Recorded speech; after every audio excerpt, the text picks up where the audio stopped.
Hello, I'm going to go over the questions from the Unit 7 test. If you have any additional questions after watching this video and doing some of your review problems, please send me an email and I'd be happy to help you out. Okay, so in the first question, you were to determine if the following relations are functions. So that means, does every input have exactly one output? So you look here at the x values, and if none of them repeat, like in this case, then it's a function. In the second one, it's not a function because 0 goes to 2 and -3. In the third one, it is not a function because the ones have different outputs. In this one, you can use the vertical line test because it's a graph, and as long as that line only touches one time every time you draw it, then it's a function. Same thing for the second graph, it's a function, but in this last graph, it is not a function because the line touches more than once. Vertical line test only works for function, not a function. Okay, in this next example, you were asked to evaluate the function, and so you would just need to replace x with the value. So in this case, x is 4, and so you would replace x with 4, and then evaluate. Okay, order of operations, this means -16, and this is 40. 40 minus 16 is 24. Okay, moving on. Number 3, you had to state the domain and range. The domain is the input or all of the x values. So it's these first values here. Now you should write them in numerical order, but it did accept it either way. So you should have written -8, 3, 4, 7, and 14. Those are the x values in numerical order. The range is the output or the y values. And so in numerical order, it would be 0, 2, 4, 7, and 17. Okay, domain is x, input, range is y, output. Okay, interpreting this, they wanted to know what was happening in section P. In section P, it is linear because it is a straight line and it is increasing. Number 5, some of you struggled with this. It's linear, nonlinear, and that just means, does it have a constant rate of change? Does it make a straight line on a graph or not? So in this first example, it's linear because the rate of change is 5. It is a constant rate of change. I'm adding 5 here, I'm adding 1 here. Subtracting 5. Subtracting 5 in both places and adding 1 in both places. So that has a constant rate of change of -5. Second graph is a parabola. It is nonlinear. This one is linear, okay? The only time it would be nonlinear is if the exponent were greater than 1 or if x was in the denominator of the fraction. So if it was like 7/6x, but this right here would make a straight line. This graph is a straight line, so it's linear. This function is a quadratic because of the exponent 2, so it is nonlinear. And this table here, this has a rate of change of -5/1, but then it goes to -8/1. So since that is not constant, then it is nonlinear. Okay, next group of problems was determining the type of function. Okay, this J-shaped curve is exponential. This table is linear because it has a constant rate of change. You are subtracting 2 each time, and so its rate of change would be -2, and that would be linear. This equation here is exponential. Anytime you have an exponent up in the exponent, it's an exponential function. The next one is a table. You first look for linear, okay? I don't see that I'm adding or subtracting the same number each time. So then I want to look at exponential. Exponential would be multiplying by the same number every time, which is not the case. And so the last option is quadratic. Quadratic means that I would find the difference here, okay? That's called the first difference. And then I would find the second difference. For sake of time on my video, I am not going to do all those calculations, but that is what quadratic is. This graph is quadratic because it is a U shape. And then this last table is exponential because you can see that I'm multiplying by 2 every time. So linear is adding or subtracting the same number every time. Exponential is multiplying, and then really the other one at this point for our purposes would be quadratic. Okay, these are the ones that a lot of you struggled with, so I would recommend most of you probably need to study this. You first need to determine what type of function it is. In this case, I am not adding or subtracting the same number, and I am not multiplying the same number, which means it is quadratic. So for the quadratic function, I need to find the value of a. Okay, so I pick any point I want or any pair of points. I'm going to pick the smallest one, and I'm going to substitute into my equation. making sure that I put the -3 in parentheses because it's -3 squared. And so this becomes a times 9, and then I divide both sides by 9, and I find that the value of a is 6. But I'm not done, I have to write the equation. So that's where I get the equation y is equal to 6x squared. So you need the y equals, and it needs to be in the correct format. Okay, number 7 was another equation. Again, first determine what type of equation it is. And if I look here, I can say, hey, I am subtracting 10 every time. So I know I need this equation, y equals mx plus b.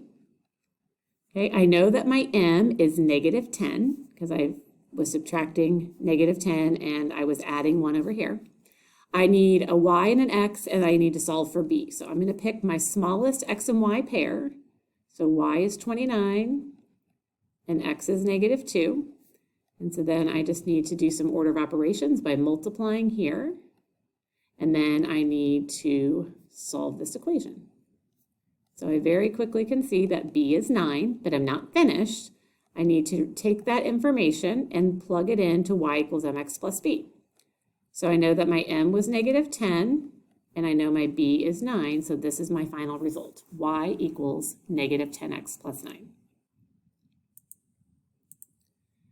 Okay, number 9, determine what type of sequence. Well, I am multiplying each time by 3, so it is a geometric sequence. There is a common ratio. Sorry, I said by 3. First term is 3. Multiplying each time by 5, excuse me. So multiplying each time by 5, first term is 3. Geometric, common ratio is 5. Number 10, I am subtracting by a common ratio. So I am, it's arithmetic. I said the wrong words, difference, it's the end of the day. And it is -6. So arithmetic, common difference, which is -6. Number 11, let's see if I can get this one right. Number 11, it's arithmetic. Some of you might have said, oh, that's geometric because I'm multiplying. But remember, you have to do the same thing to each term. So it's arithmetic. There is a common difference, and that is +4 because I am adding 4 to each term. Number 12 is geometric. There's a common ratio, and essentially you're dividing by 1/4. But how we say that is we're multiplying by 1/4. So many of you got this wrong because you put the answer of 4. You're not multiplying by 4. We don't say dividing by 4. It is multiplying by 1/4. So make sure that you always have a fraction here if your numbers are getting smaller. Okay, here we are evaluating here. So it tells you the sequence formula, and it tells you wants you to find the 8th term. So a sub n, we're just going to substitute 8n for n here. And so we have 8 minus 1. So a sub 8 is going to be equal to 2 times 2 to the 7th. And if you aren't familiar with what 2 to the 7th is, then you just need to open up your calculator, and you can do 2 to the 7th power, or you can do 2 times 2 7 times, either way. I'm going to just double check that. 2 to the 7th is 128. And so that gives me 2 times 128, and that is where I get 256. Okay, so calculators are okay for some of those numbers if you're not sure, in this case, like what 2 to the 7th was. All right, there's another evaluate here. This one right here was looking for the 6th term, so I'm going to replace n with 6. So we have -5 times 6 minus 6. So -30 minus 6, and so the 6th term there is going to be -36. All right, almost done. Looking for the formula for the nth term of this sequence. So what I would do is I would say, hey, well, the first term is 13. All right, so I'm going to look here and say, well, which one has a term of 13? So that helps me there. And then this is arithmetic. I am adding 2 each time. So then I want to say, hey, well, this one looks like it's adding 2. D is geometric because that n is up in the exponent. And so really the one that makes the most sense is B. But I would definitely check it, okay? And we can check it by plugging in.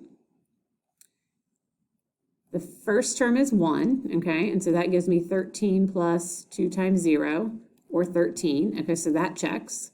And then I would want to do it again for the second term. So I'm going to replace n with 2. That gives me 13 plus 2 times 1, or 15. All right, and then I can do it one more time for the third term, 13 plus 2 times 3 minus 1. Each time I'm just replacing n with the term number. That gives me 13 plus 2 times 2, or 17.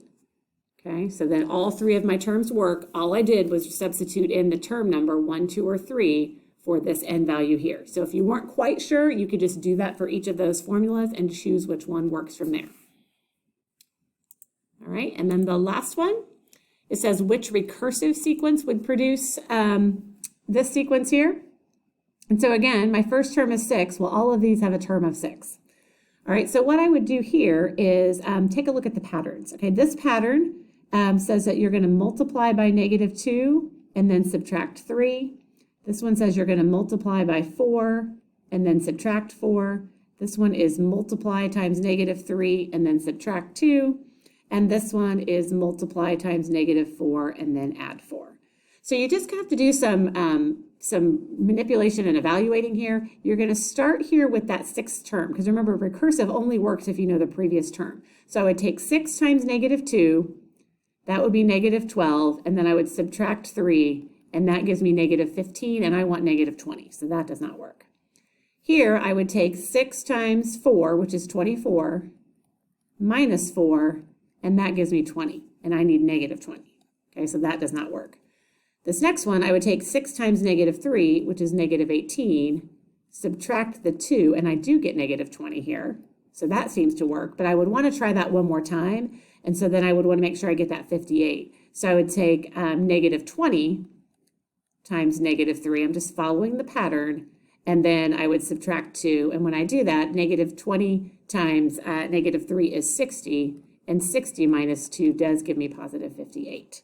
Okay, so you want to make sure that the pattern works for all of your terms, but since it's recursive, you don't need the term number. You're just going to take the value and then find the next term using the pattern. All right, good luck. Do some extra practice in your IXL or Delta Math assignments that I put in Schoology, and email me if you have any questions. Thank you.